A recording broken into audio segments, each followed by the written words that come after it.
Conoscere bene i funghi, tra commestibili e di pura visione. Da 2 giorni che si è svolta a Corbons in Sala Italia tra appassionati e non. Ma diciamo bene, già da ieri sera c'è stata parecchia partecipazione quando c'era un assessore del comune che avevamo fatto l'apertura.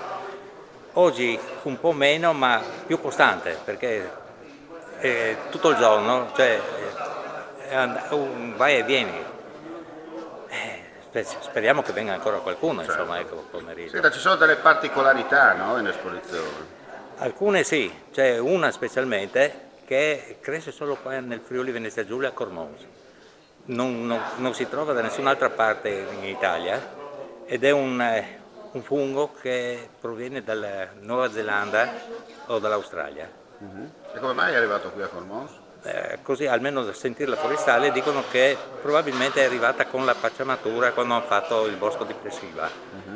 La pacciamatura è stata fatta con residui legnosi e probabilmente è venuta da qua. Certo. Senta, qui ci sono in esposizione anche dei funghi commestibili e non. Certo. Ci sono tante varietà, no? Sì, di, funghi, certo. di funghi commestibili. Sì. Sono molte qualità di funghi commestibili. Però generalmente la gente si ferma con i classici porcini, col Massimo Galetti, ma cioè, queste mostre vengono fatte proprio per far conoscere quanti funghi ci sono e commestibili, buoni fra l'altro. Bene, non resta che ringraziarla e complimenti insomma.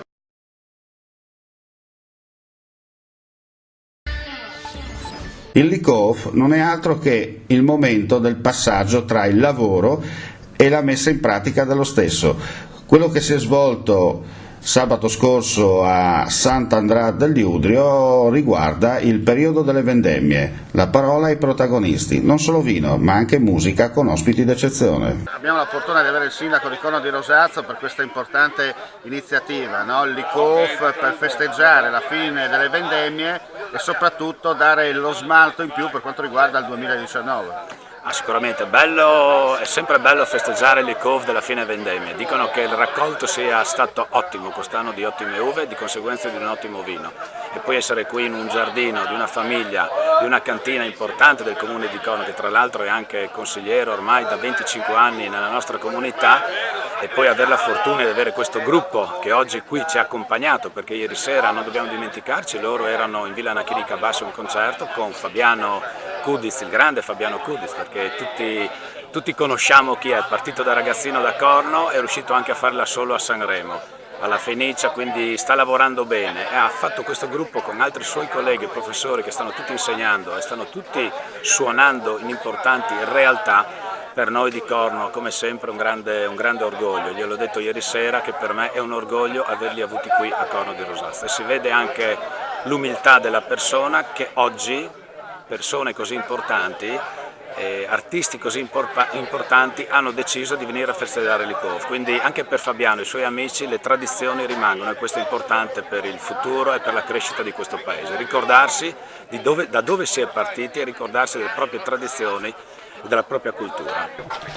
Allora abbiamo Fabiano Cudis, cornese doc, da tanti anni insomma in giro per l'Italia per lavoro, soprattutto un grande artista nel campo musicale. Hai voluto così omaggiare i tuoi concittadini, i tuoi compaesani con i tuoi amici per presentare insomma dal vivo qualcosa di unico e particolare. Certo, guarda, ritornare qua al paese dove natio, dove sono nato e cresciuto e ho fatto i miei primi passi a livello musicale è un'emozione grandissima, e poi suonare con questi colleghi che sono dei professionisti nel proprio paese è un'emozione veramente unica, si può dire. Poi rivedere anche le persone che da tanto non vedevo e incontrarle al concerto, anche come ieri sera che abbiamo fatto il concerto qua a Corno, è stata veramente un'emozione unica. È una, come si può dire, un tuffo nel passato bellissimo. Certo. Senti, ma quando sei uscito da Corno e qualcuno da Corno ti ha chiesto che lavoro fai e tu gli hai detto il musicista, come ti hanno guardato? Mi hanno detto sì, bravo, e di mestiere cosa fai? Perché è una classica domanda che ti fanno tutte, ah bene, cosa fai di bello? Suona, ah sì, e di lavoro cosa fai? perché c'è ancora questa mentalità che un musicista non può campare di musica, invece è diverso, perché se lo fai a alti livelli campi bene e ti diverti. Quindi poi gli spieghi un po' la situazione e poi gli dici sono a suonare qua, magari in Scala a Milano, e tutti rimangono, ah però allora fai sul serio? Eh sì che lo faccio sul serio. Non scappare. Che tavolo lei? Allora, vendemmia quest'oggi per quanto riguarda, diciamo subito, ma non importa, bisogna male lavorare vostra, qua, a noi non ci piacciono quelli in giacca e cravatta, ci piacciono quelli che lavorano. Sempre qua allora, questa gente che lavora, non io. Ecco, ma tu Io sei quello cerco che fare ha il vino, organizzato cerco fare il tutto. vino. Senti, com'è andata la stagione per quanto riguarda la vendemmia? No, vendemmia è buona, buonissima, qualità ottima, peccato una produzione molto molto bassa, siamo più o meno un 40% in meno rispetto all'anno scorso.